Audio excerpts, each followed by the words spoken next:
Good morning, good afternoon, good evening, my fellow YouTubers, Facebookians. Aries here with another video for book reviews for Living Simply and Fun. Today it's Simply Living Fun and etc. So welcome. Today we're going to be reviewing, because people keep complaining our books were all crammed together and they didn't like it, The Orvis Guide to Prospecting for Trout. How to Catch When There's No Hatch to Match by Tom Rosenbauer. This is the second edition. It's all in full color. Let's get down to the text and the copies and the context, I should say, etc. Some people are asking where this book's made. I said it's probably printed in China, but it's a highly quality book. They wouldn't choose if it isn't. First it goes how to trout feed, rich and poor trout streams, reading the water, streamers, nymphs, wet flies, dry flies, and approach in the index. This is my second time through, and I gotta say I'm on nymphs. I keep forgetting to go on. So far, the book is really good. I like the stories. I like how they talk. I like everything about how Tom handles this book. Wish there was more books by Tom, but this book, in my opinion, is very good if you need to read when there is no hatch to match, which means whatever the animals are feeding on, if there's no things that they can feed on, this book can give you some insights on how to still catch a trout without having a hatch for the trout to feed on.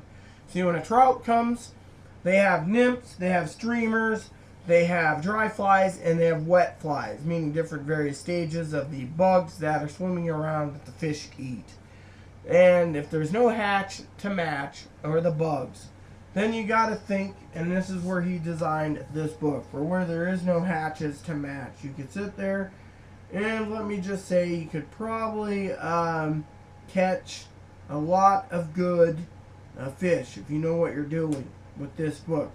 And this is one of those Orvis books where you must have it, because otherwise you could be sitting there going through half your fly fishing tackle, or flies, between dry flies, wet flies, streamers, nymphs, and you won't be catching anything because you don't know what to do. So sometimes you might need to have a book like this. However, they need a smaller version of the books, because what if you're going to be traveling, and you think you're just going to lob this in your bag and pull it out while you're trying to catch some fish?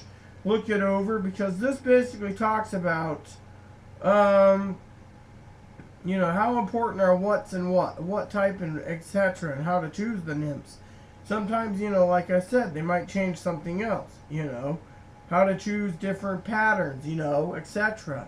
It just depends. Fly fishing is not just about choosing a fly, throwing it on it, and making sure the fish nibble at it or grab it. It's more complicated than that for fly fishing.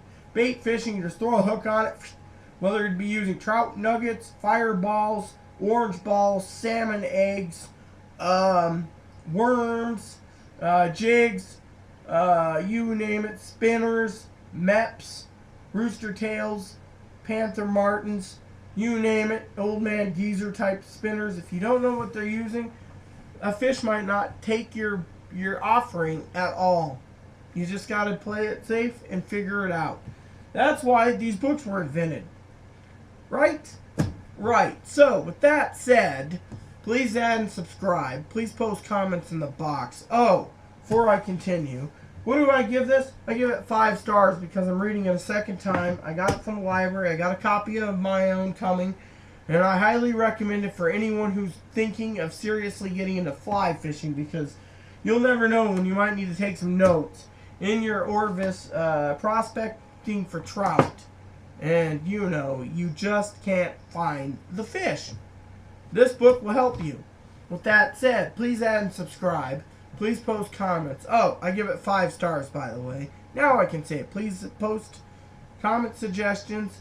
Please subscribe. Please add us as a friend. And please post any feedback that you wish. Thank you, and may God bless the world.